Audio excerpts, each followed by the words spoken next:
Assalamualaikum Ananda Solih dan Solihah. Bagaimana kabarnya pagi ini? Apakah sudah sarapan? Sudah sholat duha? Sebelum belajar, marilah kita berdoa agar pembelajaran kita hari ini mendapat keberkahan dari Allah Subhanahu wa Ta'ala. Ananda yang beriman, hari ini kita belajar buku baru ya, yaitu buku tema 5.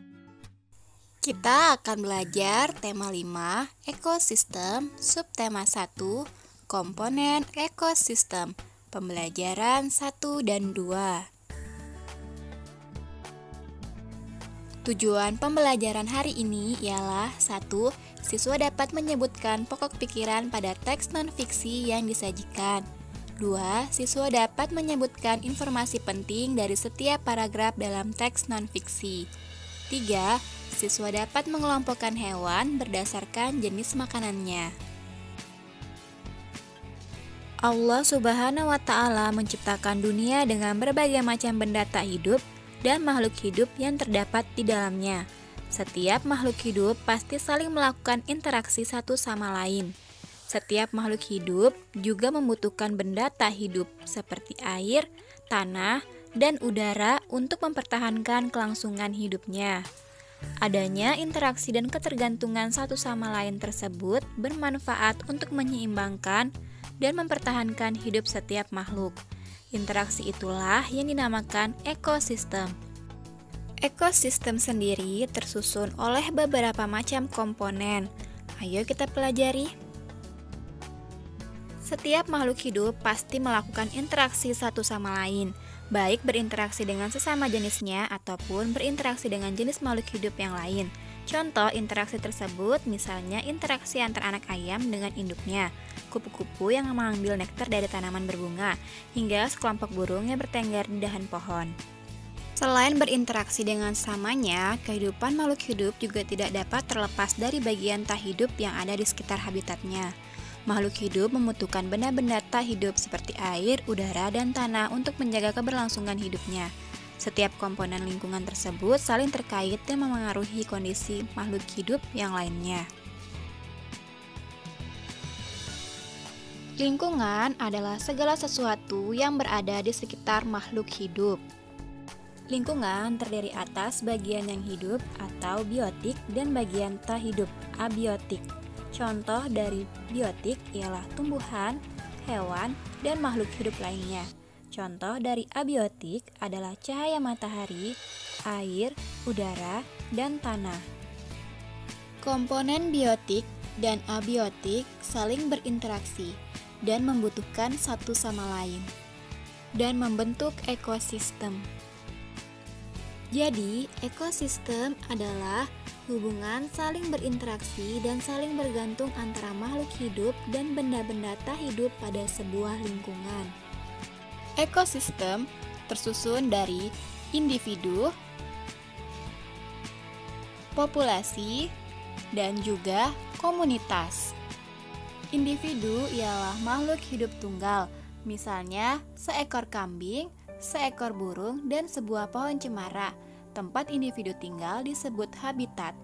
Populasi adalah kumpulan individu sejenis yang menempati suatu daerah tertentu. Contohnya, di sebuah kolam ikan terdapat populasi ikan, populasi tumbuhan teratai, dan populasi lumut. Sedangkan komunitas adalah populasi makhluk hidup di suatu daerah tertentu. Contoh komunitas adalah sungai dan komunitas padang rumput. Berdasarkan letaknya, ekosistem dibagi menjadi dua jenis, yaitu ekosistem darat dan ekosistem air. Ekosistem darat adalah jenis ekosistem yang letaknya berada di daratan. Ekosistem darat dapat dibagi menjadi beberapa jenis sesuai dengan ciri khas daratannya.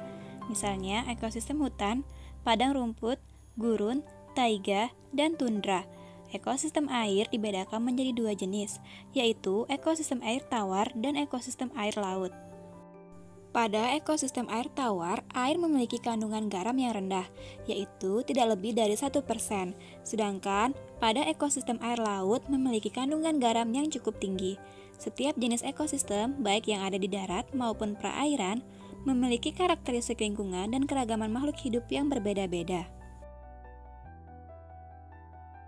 Berdasarkan bentuknya, ekosistem dibagi menjadi dua, yaitu ekosistem buatan dan ekosistem alami.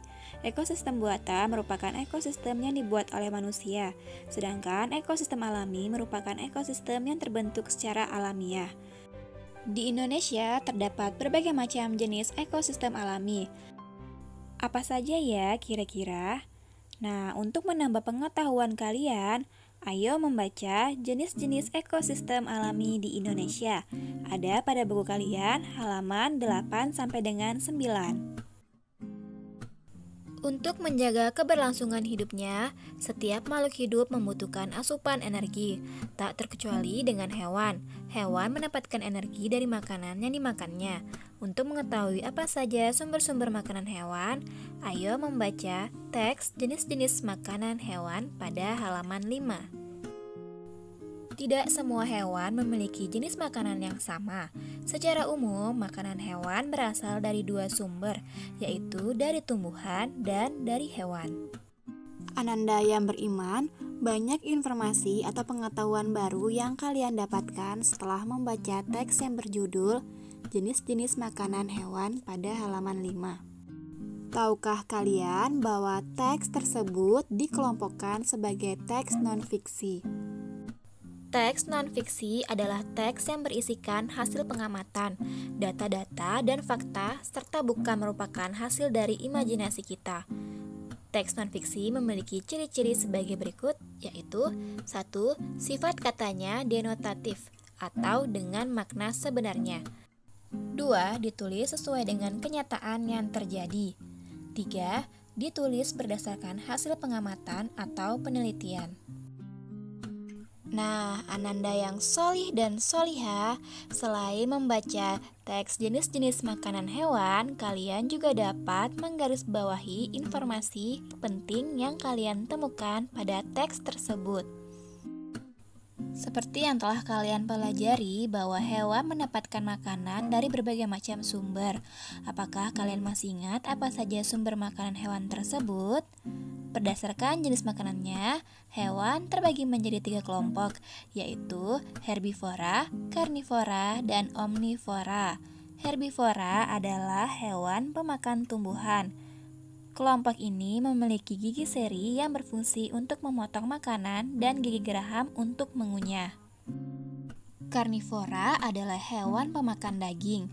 Kelompok ini memiliki gigi taring yang berfungsi untuk mengoyak daging. Sedangkan omnivora adalah hewan pemakan tumbuhan dan daging. Sebagian besar hewan yang tergolong sebagai omnivora memiliki 3 macam gigi, yaitu gigi geraham, taring, dan seri. Nah, untuk tugas kalian yaitu ayo mencoba pada halaman 10. Isilah tabel berikut dengan contoh-contoh hewan yang hidup pada jenis ekosistem yang sesuai. Setelah itu, golongkanlah hewan tersebut berdasarkan jenis makanannya. Tuliskan nama ekosistem dan hewan yang hidup pada ekosistem tersebut. Lalu beri tanda centang pada kolom yang sesuai. Bisa kalian lihat contohnya pada nomor 1. Ananda yang solih dan solihah, sebelum kalian mengumpulkan tugas, mintalah bantuan orang tua kalian untuk mengoreksi tugas kalian ya. Masya Allah, Maha Besar Allah yang telah menciptakan berbagai macam makhluk hidup di kehidupan kita. Dan atas kehendaknya pula makhluk-makhluk tersebut dapat hidup berdampingan satu sama lain. Kita harus bersyukur kepada Allah Subhanahu wa Ta'ala yang menganugerahkan negara kita dengan kekayaan alam, khususnya kekayaan jenis-jenis ekosistem. Ananda yang beriman, pernahkah kalian mendengar lagu yang bertemakan hewan? Hewan adalah salah satu sumber inspirasi bagi para penulis lagu. Tahukah kalian salah satu lagu bertemakan hewan? Ya, benar sekali. Salah satu lagu bertemakan hewan adalah lagu Burung Kakatua yang berasal dari daerah Maluku.